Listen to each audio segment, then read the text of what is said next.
31 দফা কর্মসূচির বাস্তবায়ন উপলক্ষে আয়োজিত আজকের এই আলোচনা সভায় উপস্থিত খুলনা জেলা মহানগর, বাগেরহাট জেলা এবং সাতক্ষীরা জেলার সকল জেলা পর্যায় থেকে, উপজেলা পর্যায় থেকে, ইউনিয়ন থেকে, পৌরসভা থেকে আগত বিএনপি সহ সকল অঙ্গ সহযোগী সংগঠনের উপস্থিত নেতৃবৃন্দ, আসসালামু আলাইকুম।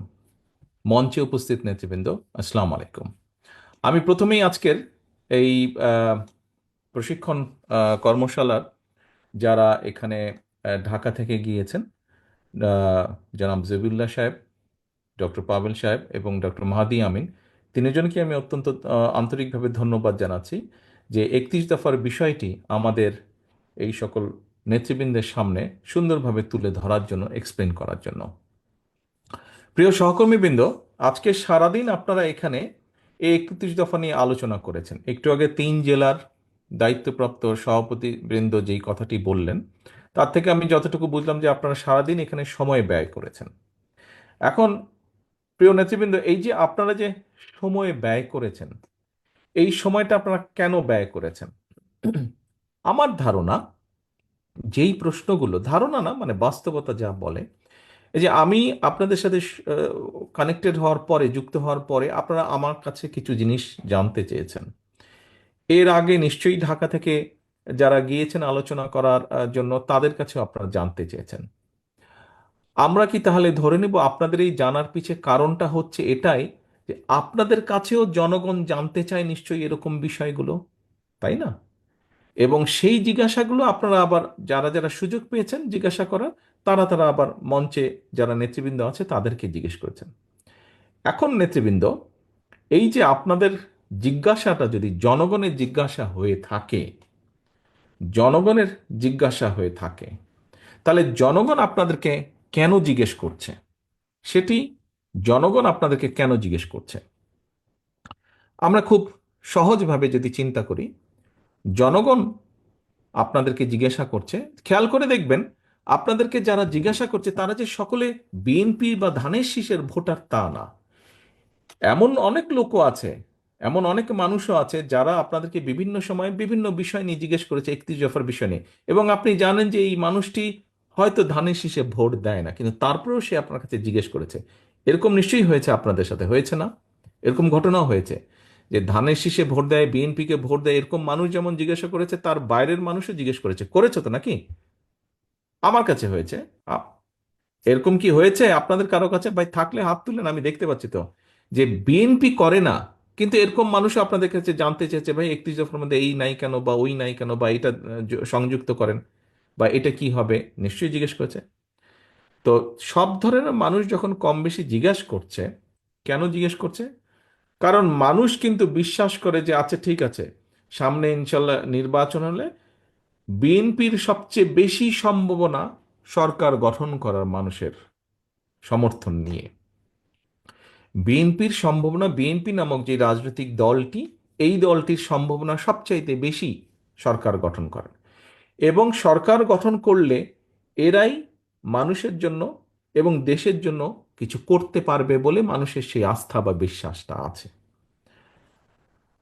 হয়তো অন্য কোনো দল যারা আছে এই মুহূর্তে মাঠে বা বাংলাদেশে, তাদেরকে হয়তো জিজ্ঞেস করতে পারে বা জিজ্ঞেস করে না অধিকাংশ ক্ষেত্রে।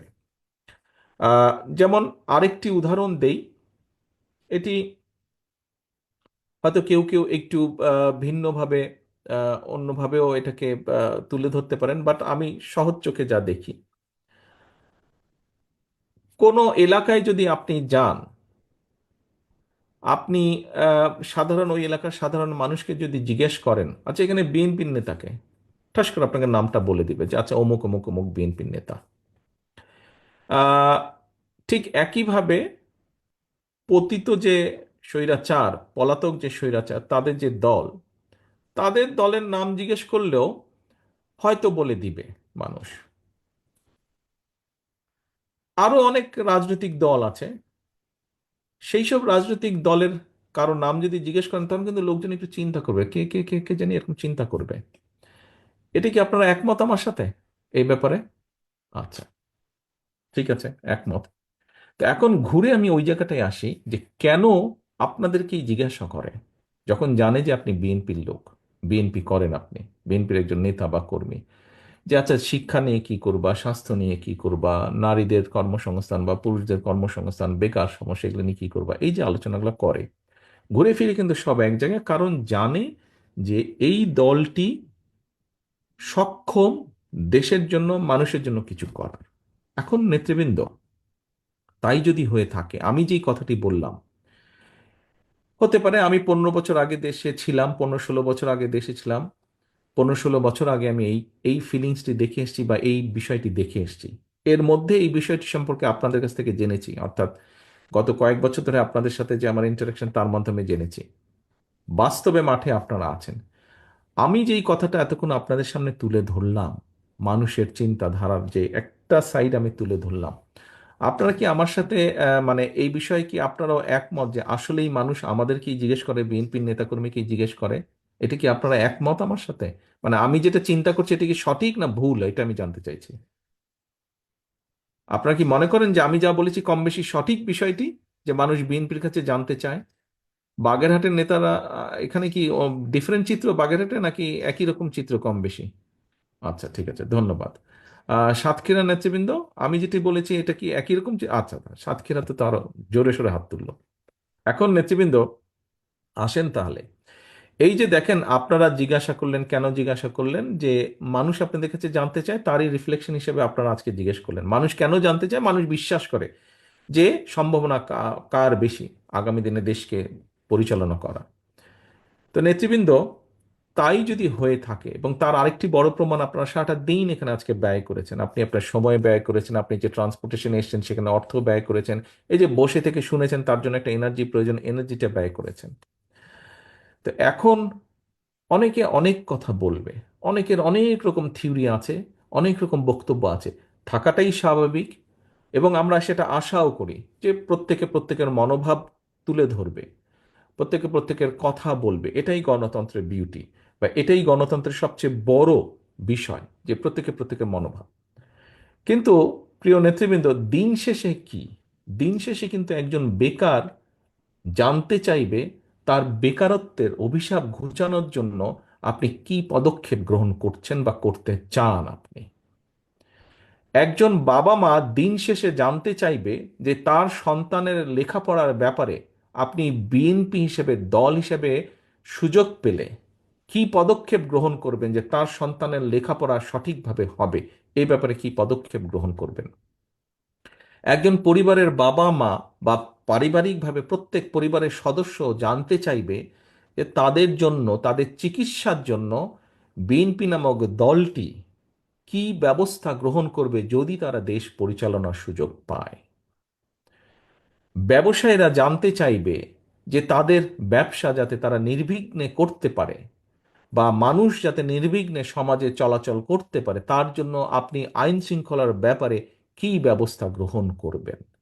মানুষ দেখতে চায়, মানুষ জানতে চাইবে যে আইন আদালত নিরপেক্ষভাবে, কোনো রকম রাজনৈতিক হস্তক্ষেপ ছাড়া তারা তাদের কাজ করবে। এই ব্যাপারে আপনার কমিটমেন্ট কি, এইগুলো মানুষ জানতে চায়।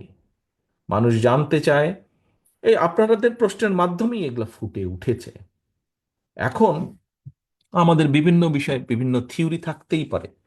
আমরা রাজনৈতিকভাবে কার সাথে যাব, কাকে গ্রহণ করব, কাকে গ্রহণ করব না, কার সাথে সম্পর্ক করব, কার সাথে সম্পর্ক করব না, এগুলো আমাদের ব্যাপার। এগুলা নিয়ে হয়তো মানুষ দেখবে, কিন্তু মানুষ তার দৈনন্দিন সমস্যার সমাধান, সবচেয়ে বড় একটা যেটা সমস্যা এই মুহূর্তে আছে, জিনিসের দাম বাড়ছে, নিত্য প্রয়োজনীয় জিনিস, চাল ডাল তেল নুন, এইসব জিনিসের দাম বাড়ছে। এইসব জিনিসের দাম বাড়ার ক্ষেত্রে আপনি কি পদক্ষেপ গ্রহণ করবেন? হয় জনগণের ইনকাম বাড়ানোর ব্যবস্থা করবেন, আর না হলে চেষ্টা করবেন যে কি কি চেষ্টা করবেন, কি কি পদক্ষেপ নেবেন জিনিসপত্রের দাম যাতে সহনশীল পর্যায়ে থাকে। মানুষ এইগুলো জানতে চায় এবং এইগুলো দেখতে চায়। প্রিয় সহকর্মীবৃন্দ,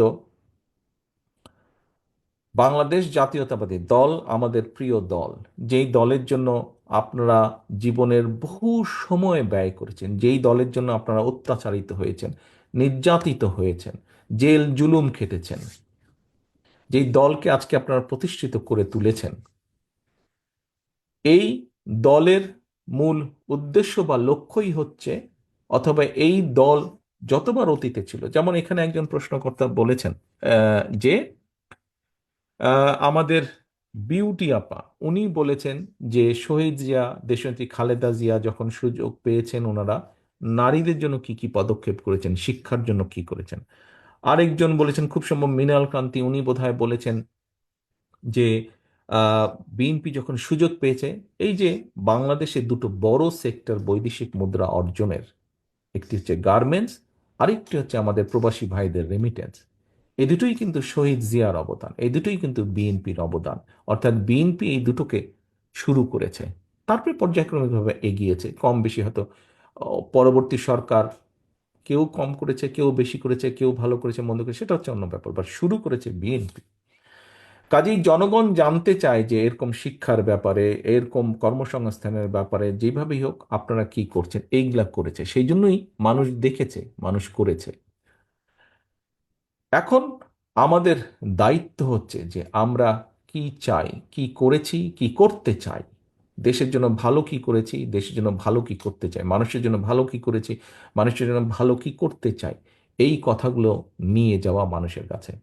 আজকে যে 31 দফার যেই কর্মসূচি বা কর্মশালাটি হলো, প্রিয় সহকর্মীবৃন্দ, এই কর্মশালাটি দেখেন ঢাকা থেকে প্রশিক্ষকরা এসেছেন, আপনাদের কাছে তুলে ধরেছেন, প্রত্যেকটা বিষয় আপনাদের কাছে তুলে ধরেছেন।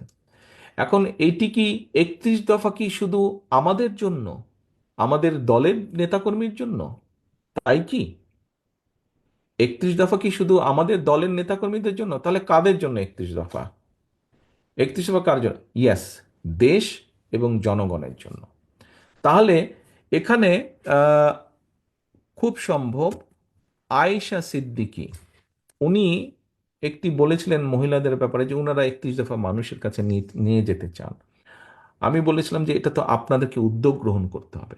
দেখুন, কেন্দ্র থেকে আমরা 31 দফার বিষয় আমাদের জেলা উপজেলা পর্যায়ের নেতৃবৃন্দ আপনাদেরকে আমরা তুলে ধরেছি, বিএনপি সহ অন্য অঙ্গ সহযোগী সংগঠনের নেতৃবৃন্দের সামনে তুলে ধরেছি। এখন কিন্তু এটিকে নিয়ে যেতে হবে আপনাদেরকে। আয়েশা সিদ্দিকী বলেছিলেন যে আমরা কি করবো, আমি চাই যে আপনাদেরকে উদ্যোগ গ্রহণ করতে হবে। নেতৃবৃন্দ, এই যে আমাদের দলটি, বাংলাদেশ জাতীয়তাবাদী দল, এই দলটি কিন্তু শুধু একা শহীদ জিয়া নন, শুধু একা খালেদা জিয়া নন, শুধু আমি একা নই, শুধু মির্জা ফখরুল ইসলাম আলমগীর নন, বা স্থায়ী কমিটির সদস্যরা শুধু নন। এই দলটিতে দেখেন বিগত স্বৈরাচারী সরকারের সময় আমাদের 60 লক্ষ নেতাকর্মীর নামেই তো মিথ্যে মামলা ছিল, 50 লাখের বেশি। অর্থাৎ এই দলটি, আপনারা আজকে যারা সকলে বসে আছেন তারা, এবং সমগ্র বাংলাদেশে ছড়িয়ে ছিটিয়ে থাকা লক্ষ কোটি নেতাকর্মী আছে বিএনপির, প্রতিটি গ্রামে, প্রতিটি মহল্লায়, প্রতিটি ওয়ার্ডে, প্রতিটি উপজেলায়, প্রতিটি থানায়, প্রতিটি পৌরসভায়, জেলায় লক্ষ লক্ষ নেতাকর্মী আছে। এই সকলকে নিয়ে আমাদের এই দলটি, এবং এর বাইরে বিশাল একটি জনগোষ্ঠী রয়ে গিয়েছে, বিশাল কোটি কোটি মানুষ রয়ে গেছে। আমাদেরকে তাদের কাছে যেতে হবে। তাদের কাছে শুধু আমরা এই কয়েক ব্যক্তি যেতে পারবো না, আপনারা যদি না যান আমাদের পক্ষে যাওয়া সম্ভব না। আমাদের যেতে হবে সকলকে। প্রিয় সহকর্মীবৃন্দ, আজকে এই প্রশিক্ষণ করার উদ্দেশ্য হচ্ছে, এখন দয়া করে আপনারা জেলা নেতৃবৃন্দ আপনাদের সকল উপজেলা বা থানাদেরকে নিয়ে বসবেন, থানা নেতৃবৃন্দ আপনারা আপনাদের ইউনিয়ন বা পৌরসভা এই সকলকে নিয়ে, নেতৃবৃন্দকে নিয়ে বসবেন, এবং আপনাদেরকে ছোট ছোট কর্মসূচি গ্রহণ করতে হবে। এখানে কোনো নির্দিষ্ট সময় নেই, আমরা সামনে একটি নির্বাচন আমাদেরকে পার হতে হবে। এই নির্বাচন পর্যন্ত আপনাদেরকে 31 দফা কর্মসূচির মানুষের কানে কানে নিয়ে যেতে হবে, ঘরে ঘরে নিয়ে যেতে হবে যে 31 দফার ব্যাপারে, এই 31 দফা নামক একটি দফা আমরা দিয়েছি, 31টা, এখানে এই বিষয় আছে, আমরা এই কাজ করতে চাই তোমাদের জন্য।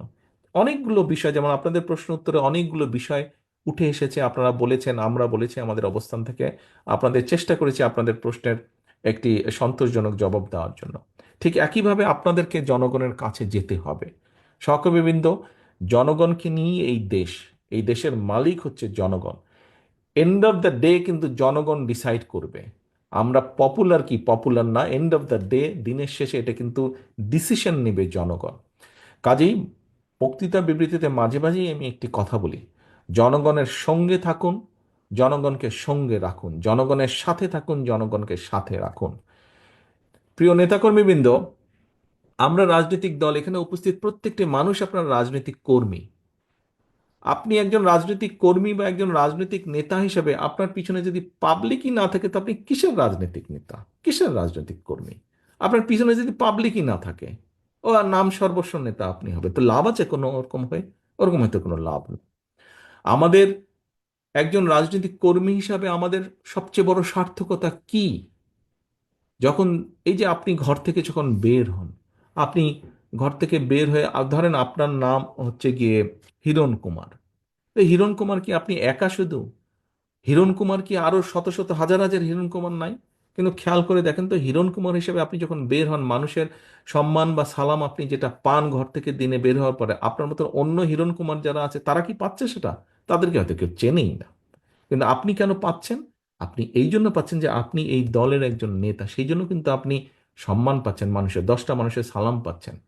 এখন ভাই, এখন ভাই কথাটা হচ্ছে যে 10টা মানুষ কেন সালাম দিচ্ছে? 10টা মানুষ সালাম দিচ্ছে যে আপনি বিপদে আপদে হোক বা তার ভবিষ্যৎ নিয়ে আপনি কাজ করেন, চিন্তা করেন। কিন্তু আপনি যদি এমন কিছু করেন যেটা তাকে আঘাত করবে, দুঃখ দিবে, আপনার পেছন থেকে সরে যাবে, আপনার পিছনে এখন আপনি সালাম পান, আপনি বের হলে মিছিল করলে সে এসে মিছিলে হয়তো অংশগ্রহণ করে, হয় মধ্যে থাকে বা পিছনে থাকে একজন সমর্থক হিসাবে। কিন্তু আপনি যদি এমন কোনো কাজ করেন যেটাতে সে আঘাতপ্রাপ্ত হবে, সে কি আপনার পেছনে থাকবে? সে কি পাবলিকটা আপনার পিছনে থাকবে? সে যদি না থাকে তো আপনি কিসের নেতা? আপনি কিসের নেতা? এবং এখন কিন্তু মানুষ অনেক সচেতন। এবং সহকর্মী বৃন্দ, আপনাদেরকে আমি একটি কথা বলি, এটা ব্যক্তিগতভাবে নিবেন না। কথাটি হচ্ছে, দেখুন, আহ, মানুষ আমাদের উপর আস্থা রাখতে চাইছে, আমাদের উপরে অর্থাৎ বাংলাদেশ জাতীয়তাবাদের উপরে। মানুষ অর্থাৎ দল মত নির্বিশেষে সাধারণ মানুষ যারা ভোটার এই দেশের, তারা বিএনপির উপরে আস্থা রাখতে চাইছে।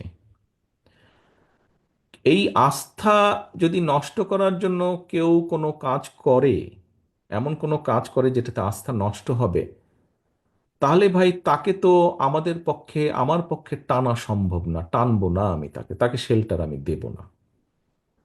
এখানে দলকে স্বার্থপর হতেই হবে। কোনো ব্যক্তির কারণে, কোনো নেতার কারণে, কোনো কর্মীর কারণে যদি মানুষের আস্থা নষ্ট হয়, তাকে আমরা ওন করতে পারবো না। বিকজ আমরা বহু ঝড় ঝঞ্ঝার ভিতর দিয়ে আজ এখানে এসে দাঁড়িয়েছি, বহু অত্যাচার নির্যাতনের ভেতর দিয়ে এখানে এসে দাঁড়িয়েছি আজকে আমরা। কাজেই আমাদের পক্ষে আর সম্ভব না যে কেউ নিজের বিষয়, নিজের স্বার্থ নিয়ে এমন কিছু করবে যেটা দলের স্বার্থকে আঘাত করবে, ক্ষতিগ্রস্ত করবে।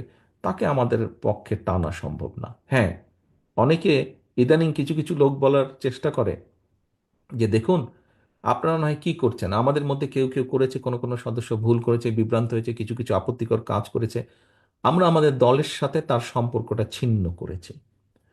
এতে কি হবে কেউ কেউ বলে। এতে কি হবে সেটা হচ্ছে পরের ব্যাপার, কিন্তু আমি আমার অবস্থান পরিষ্কার করেছি।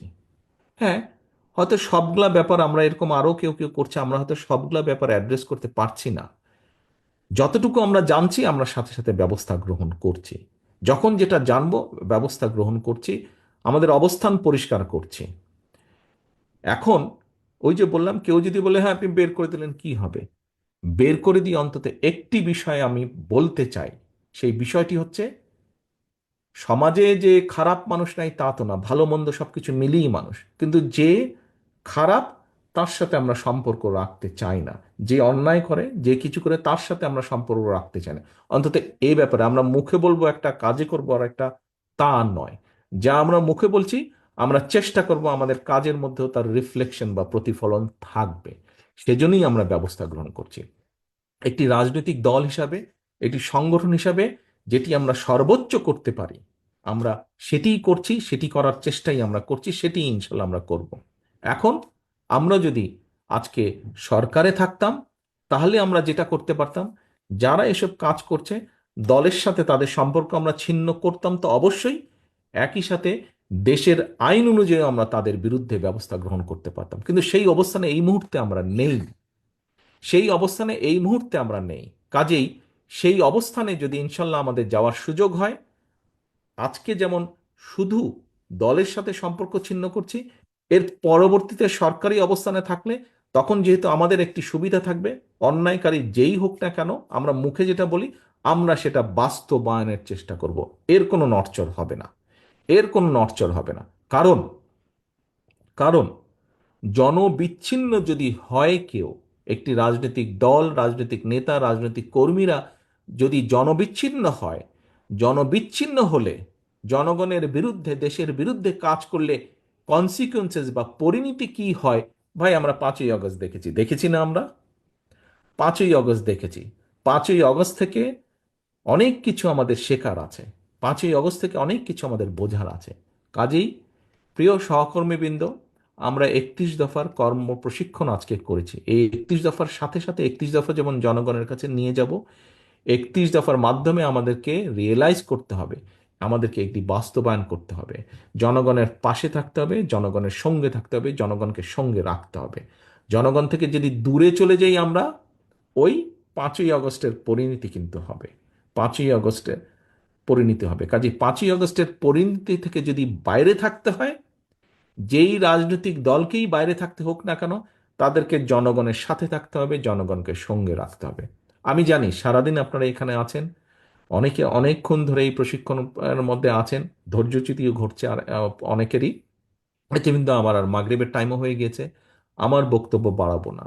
সহকর্মীবৃন্দ, আজকে আপনারা সারাদিন এখানে কষ্ট করেছেন, কিন্তু এই কষ্টটাকে যদি আমরা সঠিকভাবে কষ্টের মূল্যায়ন করি, আগামী দিন আমরা ভালো কিছু করতে সক্ষম হব। আগামী দিন ভালো কিছু করতে সক্ষম হব, যার সুফল দেশ, দেশের জনগণ পাবে। রাজনৈতিকভাবে আপনি এবং আপনার দল, প্রিয় দল বাংলাদেশ জাতীয়তাবাদী দলও পাবে সেই সুফল। কাজে আসুন, সেই সুফলটা যাতে দেশ যেমন পাবে, দেশের মানুষ যেমন পাবে, একইভাবে রাজনৈতিকভাবে সেই সুফলটা যাতে আপনি এবং আপনার দল পেতে পারে, আমরা সেই শপথ নিয়ে আজকের এই অনুষ্ঠান আমরা শেষ করব। সেই প্রত্যাশা রেখে আমার এখানে উপস্থিত প্রতিটি নেতাকর্মী এবং আপনাদের মাধ্যমে যা আমি তাদের কাছে এই মেসেজ পৌঁছাতে চাই। আমার যে সকল নেতাকর্মী আজকে এখানে উপস্থিত হতে পারেন নাই, তাদের কাছে এই মেসেজ পৌঁছাতে চাই যে সেই সফলতার প্রত্যাশা রেখে আমি আমার বক্তব্য শেষ করছি। সকলে ভালো থাকবেন, ইনশাল্লাহ সকলে সুস্থ থাকবেন। আল্লাহ হাফেজ। বাংলাদেশ জিন্দাবাদ। বাংলাদেশ জাতীয়তাবাদী দল জিন্দাবাদ। আসসালামু আলাইকুম।